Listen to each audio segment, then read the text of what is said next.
ایک یہودی بچہ میرے رسول کی بارگاہ میں آتا اور حضور کی خدمت کرتا. یہودی تھا، نہ باپ آتا ہے، نہ بھائی آتے ہیں، نہ چچا آتے ہیں. بخاری میں اس کا ذکر موجود. آتا اور محبت کرتا، خالی نوکری کرتا.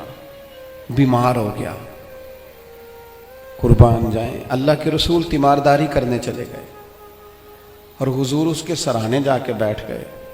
وہ یہودی اس بات پر ہی بڑا حیران تھا کہ مجھ غریب کے گھر محبوب آ گئے. اور پھر حضور اس کے گھر جا کے گویا کنواں پیاسے کے پاس چلا گیا. گھر جا کے حضور سرانے بیٹھ کر فرمانے لگے چل پڑھنا کلمہ، پڑھنا کلمہ. یہ اس کی محبت تھی. وہ صرف محبت کرتا. وہ تو بچہ تھا، اظہار بھی نہیں کر سکتا تھا. وہ صرف پیار کرتا، لفظوں کا جامہ نہیں پہناتا تھا. وہ اپنے معاملات، وہ اپنے عمل سے محبوب سے محبت کرتا. حضور علیہ السلام سے پیار کرتا. اور عمر بھی چھوٹی تھی ابھی. عشق لگا سی کھیڈاں کھیڈ دی نوں تے کھیڈاں بھل گئیاں. کجل پایا سی یار دے ویکھنے نوں، پھر وہ دی یاد وچ روندیاں ہی ڈل گئیاں. حیدر شاہ اس گلی کدے نہ رلدی، پر ہن تے رلدی میں رل گئیاں. محبوب فرمانے لگے کلمہ پڑھ لے. اس نے اپنے باپ کی طرف دیکھا. ابا جی کیا کہتے ہیں؟ تو والد کہنے لگے پتر جیسے کریم فرماتے ہیں ویسے ہی کر لے. اس نے کلمہ پڑھنا شروع کر دیا اور محبوب وہاں سے اٹھے اور یہ کہتے ہوئے اٹھے کہ شکر ہے اللہ نے اسے دوزخ سے نجات عطا فرما دی. جہنم سے بچ گیا. کس بنیاد پر بچ گیا؟ کون سی چیز حضور کو اس کے گھر لے گئی؟ وہ اس کی محبت ہے نا نبی پاک سے، وہ اس کا پیار ہے نا حضور کے ساتھ، وہ وارفتگی، وہ شوق، وہ درد. 2-4 دن کے بعد ایک صحابی نے حضور کی زیارت کی. غریب آدمی تھے. اسے ظاہری طور پر نہ چہرہ انور پر کچھ نکاہت نظر آئی. عرض کرنے لگے حضور میرے ماں باپ قربان، میں چہرے پر کچھ کمزوری ظاہری طور پہ دیکھ رہا ہوں. تو حضور فرمانے لگے 4-5 دن بیت گئے سوائے کھجور پانی کے میں نے کچھ کھایا نہیں. صرف میٹھا ہی کھانا سنت نہیں، فاقہ کرنا بھی سنت ہے. میں نے کچھ دنوں سے کھایا نہیں. اس کے ظاہری اثرات ظاہری طور پر کچھ تمہیں دکھائی دے رہے ہیں. دوڑے گئے گھر والوں سے پوچھا کچھ ہے کھانے کے لیے؟ انہوں نے کہا کچھ نہیں ہے. جو اپنے گھر تھے قریب رشتہ داروں کے، پڑوسیوں کے، ہمسایوں سے، ان سے پوچھا تمہارے پاس ہے کچھ کھانے کو؟ انہوں نے کہا کچھ نہیں. اب یہاں بھی رکے نہیں. یہ محبت ہے نا، یہ شوق پیدا کرتی. یہ محبت ہے نا، یہ بندے کے اندر جذبات پیدا کرتی. یہ محبت ہے، عدم سے لائی ہے ہستی میں آرزو رسول. اور دیکھو کہاں کہاں لیے پھرتی ہے جستجو رسول. یہاں بس نہیں کی، پیار خالص ہے نا. ایک یہودی کے باغ میں گئے، اسے کہنے لگے مزدوری ملے گی؟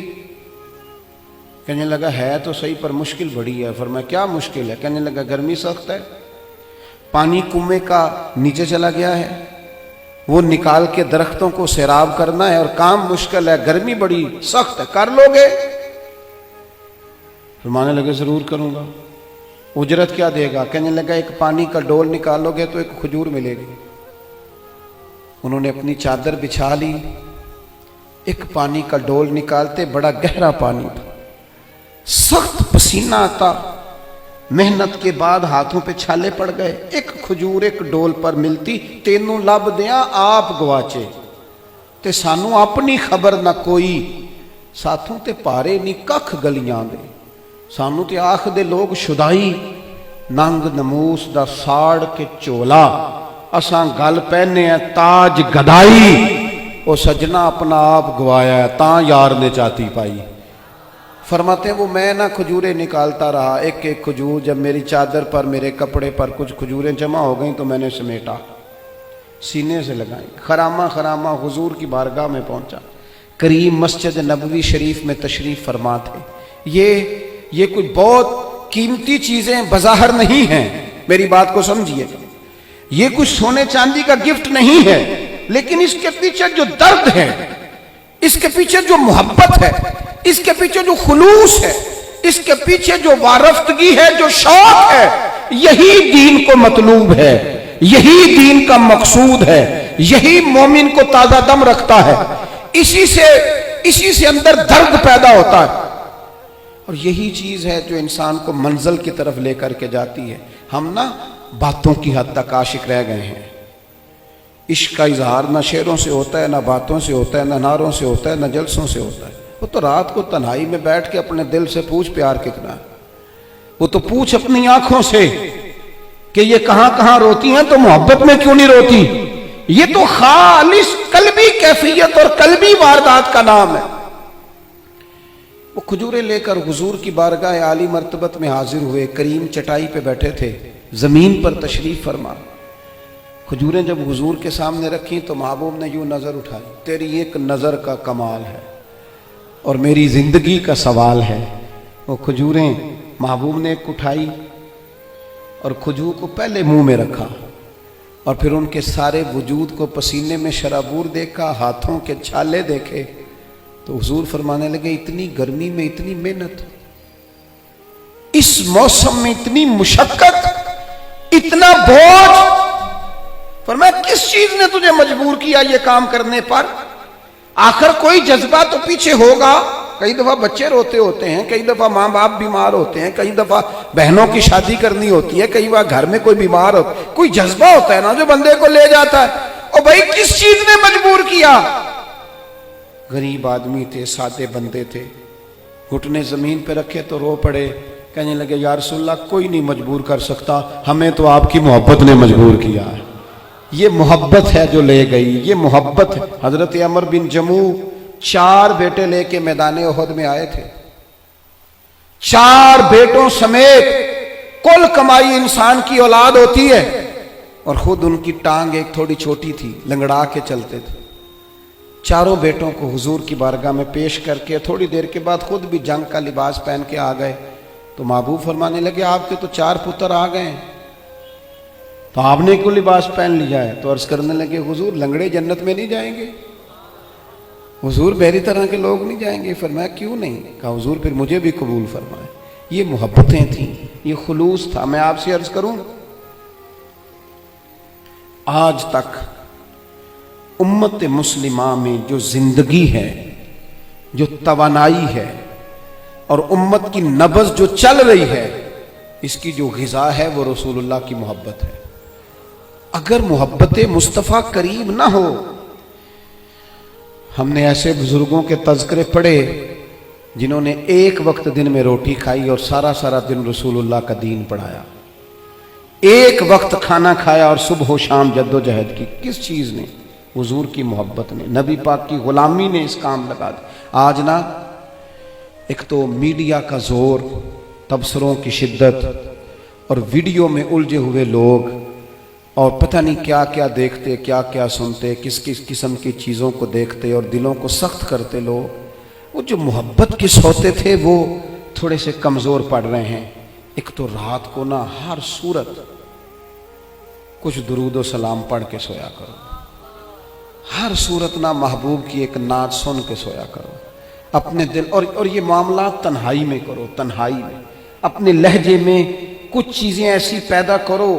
آپ خود اپنے آپ کو دیکھو، انسان سب سے بڑا خود گواہ ہوتا ہے کہ میں کہیں سخت تو نہیں ہو گیا، کہیں میرا رویہ تلخ تو نہیں ہو گیا، کہیں کسی مقام پر میں کسی تکبر کا شکار تو نہیں ہو گیا۔ اپنے آپ سے خود بات کریں، اپنے آپ کو ٹٹولیں اپنے آپ۔ حضرت عبداللہ ابن سلام رضی اللہ تعالیٰ عنہ بڑے عالم صحابی ہیں اور صاحب حیثیت تھے، گھر میں بیٹے بھی تھے، غلام بھی تھے، پھر بھی ایک دن لکڑیوں کا گٹھا سر پہ رکھ کے نا گزر رہے تھے رستے سے، تو ایک صحابی نے کہا آپ کے گھر میں بیٹے بھی ہیں، غلام بھی ہیں، تو خود کام کر رہے ہیں۔ فرمانے لگے وہ میرا نفس ذرا بڑا ہو گیا تھا، کہنے لگ گیا تھا تو بڑی شے ہے، میں ذرا اسے نہ صحیح کر رہا ہوں، اس کو تھوڑا سا نا اپنے اوپر خود نہیں ڈھونڈتا پھرتا ہوا ہے اقبال اپنے آپ کو، آپ ہی گویا مسافر آپ ہی منزل ہوں میں۔ اپنے آپ کو دیکھیں، وارفتگی اور شوق اپنی طبیعت میں پیدا کریں، لہجوں سے ساری نفرتیں بھگا دیں۔ کوئی غلط کراس ہی کر گیا نا پھر کیا ہوا؟ کچھ جملے بعض اوقات بڑے اچھے لکھے ہوتے ہیں گاڑی کے پیچھے بھی۔ ایک جملہ مجھے بڑا ہی پسند ہے، بڑا ہی پسند ہے، اکثر گاڑیوں کے پیچھے لکھا ہوتا ہے تو لنگ جا ساڑی خیر ہے۔ آپ یقین کریں خیر ہے، کچھ بھی نہیں ہوتا، 5 منٹ لیٹ ہو جائے۔ کوئی غلط کراس کر گیا، 2-4 ہارن دے گیا، تھوڑا تلخ ہو گیا تو کیا ہے بلا ہم؟ کوئی کر گیا نا بات تو پھر کیا ہوا؟ کسی نے کو 2-3 جملے ہمارے بارے میں مخالف بول دیے تو مثلاً کیا ہے، ہم مٹی دے تے مٹی رہنا ہی ایمی کا دی بلے بلے، آج مٹی دے اتے بندے آتے کل مٹی دے تھلے، اتنا زیادہ اپنے آپ کو بڑا کر لینا اور خود بخود ہی کر لینا، اور ہر وقت تلخ رہنا، ہر وقت ناراض رہنا۔ اگر کسی وقت کوئی نام بھی سلام لے سکے اور اگر کسی وقت کو پوری توجہ نہ بھی کر سکے تو کیوں کہتے ہو کہ بندہ متکبر ہے؟ یوں کیوں نہیں کہتے کہ کوئی پریشانی ہوگی؟ یوں کیوں نہیں سوچتے کہ اس کی طبیعت خراب ہوگی؟ او بھائی کچھ تو مجبوریاں رہی ہوں گی، یوں ہی کوئی بے وفا نہیں ہوتا۔ کسی جگہ غور کر لو، کہیں کسی شخص کو کوئی تکلیف نہ ہو، لیکن وہ ہم نے نہ تھوڑی تھوڑی باتیں، اب تو نہ ہمیں کوئی بات پتہ چلتی ہے نہ ہمارے پاس کوئی یقینی خبر ہوتی، ہم اپنے گھر میں بیٹھ کر سوچ کر ہی کہ فلاں اس طرح کا ہے، نرا سوچ کے ہی ناراض ہو جاتے ہیں۔ کوئی ہمارے پاس اس کی دلیل نہیں، کوئی ثبوت نہیں، کوئی پروف نہیں، فلانا بندہ اس طرح کا ہے، سوچ کر ہی ناراض ہو گئے 100%۔ تو یہ آج کچھ محبت لے کے جانی ہے، کچھ ناراضگیاں چھوڑ دینی ہے، کچھ بندوں کو نہ خود بخود ہی معاف کر دینا، کچھ لوگوں کے بارے میں نہ دل کو ہلکا پھلکا کر کے سونا، کہیں کوشش کرنی ہے یار آج کے بعد نہ تھوڑا پیچھے بھی سیٹ مل گئی تو ہو جائے گا گزارا، کوشش کرنی ہے کہ یار کوئی حرج نہیں ہے، اگر کوئی بندہ کوئی تلخی کر بھی جائے گا تو کوئی حرج نہیں، ہم نے اپنے لہجے کو گڑبڑ نہیں کرنا، محبتوں کو فروغ دیں، محبتوں کے ساتھ جئیں، محبتوں کو آگے رکھیں۔ ساری دنیا میدان میں نکلتی ہے جیتنے کے لیے، لیکن کچھ حضرت جنید بغدادی کی طرح میدان میں ہارنے کے لیے بھی اترتے ہیں۔ وہ کہتے ہیں یار نہیں، اپنوں سے، بزرگوں سے، بڑوں سے، قریبیوں سے، محبت والوں سے کوئی جیتا تو نہیں نہ جاتا، کوئی عرض نہیں، ہم ہار جائیں گے، کوئی فرق نہیں پڑتا۔ کبھی کبھی میدانوں میں ہارنے کے لیے بھی اترو۔ اس کی وجہ یہ ہوتی ہے کہ چھوٹے بچے کو نا کئی دفعہ باپ اس کے ساتھ پنجہ لڑاتا ہے نا تو جان بوجھ کے اس لیے ہارتا ہے کہ میرا پتر خوش ہو جائے، تو کبھی کبھی اس لیے بھی ہار جانا چاہیے کہ اپنے ذرا خوش ہو جائیں گے، ذرا ان کے دل کو تسلی ہو جائے گی، ذرا کچھ تھوڑا سا نا ان کی طبیعت میں قرار آ جائے گا، تھوڑا سا محبت کا فروغ کریں، اپنے لہجوں سے نفرتوں کو دور کریں۔ اللہ کی بارگاہ میں دعا کرتا ہوں اللہ تعالیٰ اس حاضری کو قبولیت کا درجہ عطا فرمائے۔